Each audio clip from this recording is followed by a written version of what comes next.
Cool, gloomy, rainy weather persists over most parts of the country. Malamig at maulap na panahon na may kalat-kalat na pag-ulan ang inaasahan sa malaking bahagi ng bansa dulot ng pinagsamang epekto ng amihan, shear line at intertropical convergence zone.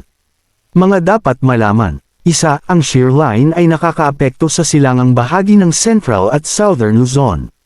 Makulimlim na panahon na may inaasahang kalat-kalat na pag-ulan, pagkidlat at pagkulog ang inaasahan sa mainland Cagayan, Isabela, Aurora, Quezon, Rizal, Laguna, Oriental Mindoro, Marinduque, Camarines Norte, Camarines Sur, at Catanduanes. Bahagyang maulap hanggang sa maulap na panahon na may mga isolated na pag-ulan ang mararanasan sa Metro Manila at natitirang bahagi ng Calabarzon.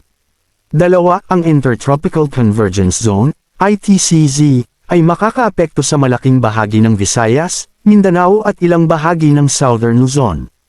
Makulimlim na panahon na may inaasahang kalat-kalat na pag-ulan, pagkidlat at pagkulog ang inaasahan sa Visayas, Zamboanga Peninsula, natitirang bahagi ng Mimaropa, natitirang bahagi ng Bicol Region, Caraga, Davao Oriental, Misamis Occidental, Misamis Oriental, Lanao del Norte, at Lanao del Sur. Maayos na panahon ang inaasahan sa natitirang bahagi ng Mindanao maliban na lang sa mga paalandyang pag-ulan.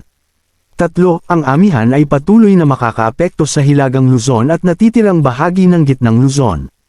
Makulimlim na panahon na may mga pag-ulan sa Cordillera Administrative Region at natitirang bahagi ng Cagayan Valley ngayong araw.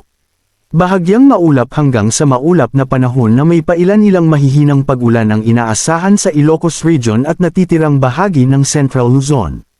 4. Walang inaasahang panibagong bagyo na maaring direktang makaapekto sa ating bansa sa susunod na 2 araw. Manatiling nakatutok sa Weather Balita para sa bago pang updates. Don't forget to subscribe. Thank you for watching. Ang mga impormasyon na nakasaad dito ay maaring magbago sa mga susunod na araw.